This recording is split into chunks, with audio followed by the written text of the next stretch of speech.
Çolov, çolov, çolov, çolov. Bəziləri üçün tomatlı plov ola bilər, amma Afrikalılar üçün bu uşaqlıq xatirəsi, ailə xatirəsi və bəzən də dostları ilə yedikləri bir yeməkdir.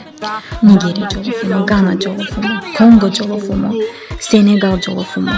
Bunu haqqında onlar savaşanda gəlin biz sadəcə bu colofu yeyək. Çünki bu savaşın heç bir tarifi yoxdur. Hamısı çox dadlıdır. Ətrafınızdakı restoranlarda bunu tapa bilməyəcəksinizsə ki, böyük bir ehtimal tapa bilməyəcəksiniz, özünüz bişirin. Bunun üçün də soğanı qəşəngcə ya blenderdan keçirirsiniz, ya da doğrayırsınız. Bu bibərə baxın.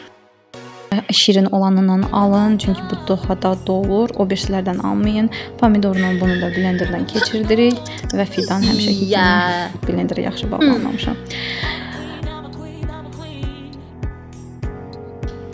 Soğan yaxşı qızarandan sonra biberi soğanla qatırıq, biberlə pomidoru. Normalda adi pomidor da istifadə edə bilərsiniz, yoxdursa sadəcə tomat, gördüyünüz kimi tomatdan istifadə edə bilərsiniz.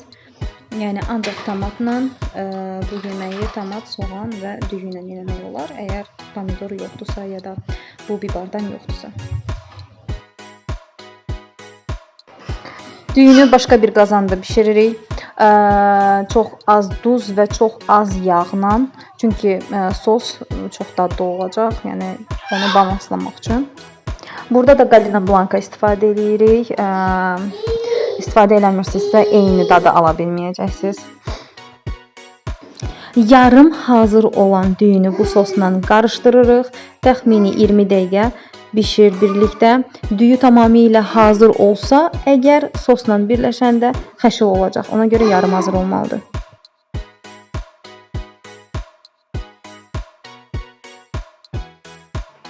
Mən kökü sonradan əlavə elədim, çünki tam yumuşaq olmağını sevmirik.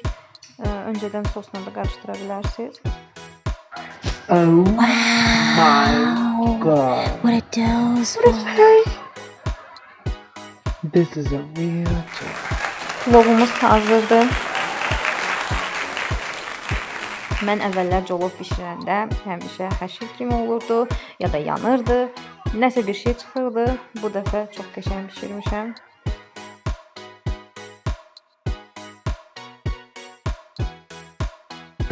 Yeməyin içindəki qara-qara olanlar yanmış soğanlardır. Soğanımı yandırmışam.